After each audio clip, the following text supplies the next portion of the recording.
Hello everyone, welcome here to Geo Path Finders. आज हम बात कर रहे हैं हमारे सेकंड लास्ट टॉपिक तटीय मैदानी प्रदेश के बारे में। इंडियन ज्योग्राफी की इस सीरीज़ में हमने पहले 4 प्रदेश के बारे में चर्चा की थी। पहला जो प्रदेश है वो हिमालय पर्वतीय प्रदेश। देन आफ्टर विशाल मैदानी प्रदेश के बारे में चर्चा की। उसके बाद प्रायद्वीपीय पठार और मरुस्थलीय प्रदेश। और आज हमारा 5th टॉपिक यानी सेकंड लास्ट टॉपिक है तटीय मैदानी प्रदेश। सबसे पहले हम जब तटीय मैदानी प्रदेश की बात करते हैं तो उसे 2 पार्ट में डिवाइड करते हैं, क्योंकि भारत का जो दक्षिणी पोर्शन है वो इस तरीके से है, जो पश्चिमी और पूर्वी पार्ट में डिवाइड है। इसमें पश्चिमी तटीय मैदान और पूर्वी तटीय मैदान है। पश्चिमी तटीय मैदान और पूर्वी तटीय मैदान में अंतर की अगर बात करें तो यह 2-4 डिफरेंस है जो पश्चिमी और पूर्वी मैदान में पाए जाते हैं। पश्चिमी घाट व अरब सागर के बीच में स्थित है पश्चिमी तटीय मैदान। पूर्वी तटीय मैदान जो है पूर्वी घाट और बंगाल की खाड़ी के बीच में स्थित है।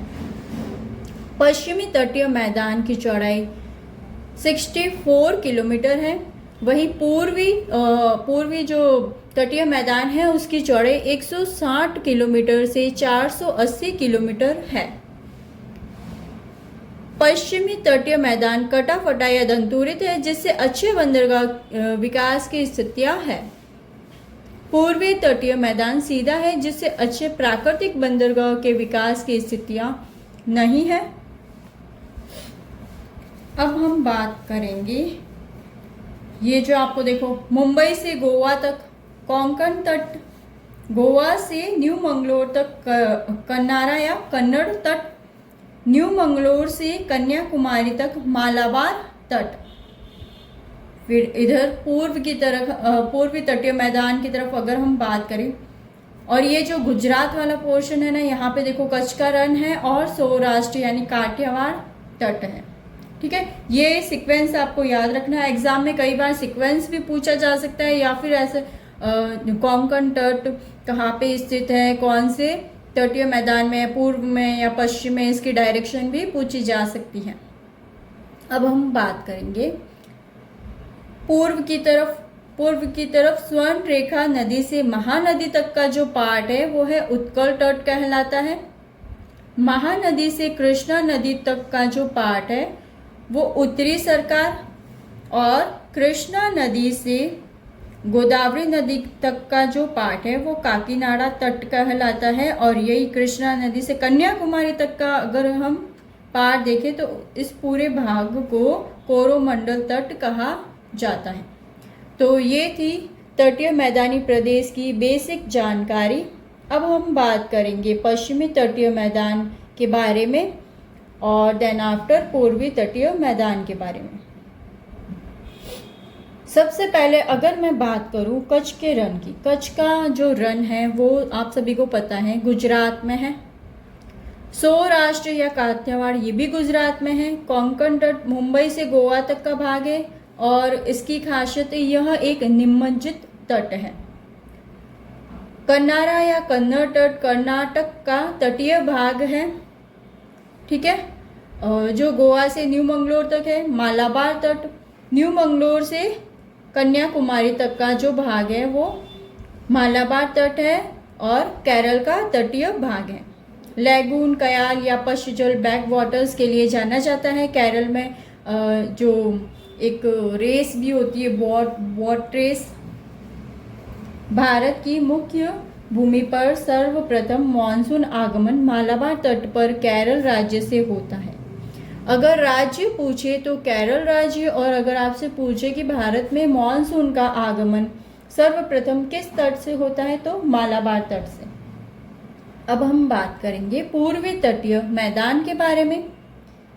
पूर्वी तटीय मैदान में सबसे पहले है उत्कल तट, उड़ीसा राज्य में स्थित है और स्वर्ण रेखा नदी से महानदी तक के बीच में है। इस तट पर भारत की सबसे बड़ी खारे पानी की झील चिल्का झील है, जो एक लैगून झील है।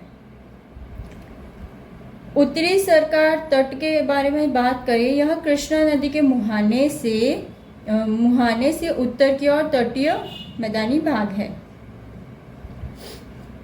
काकीनाडा तट, यह आंध्र प्रदेश में कृष्णा व गोदावरी नदियों के बीच का पार्ट है। कोरोमंडल तट, कृष्णा नदी के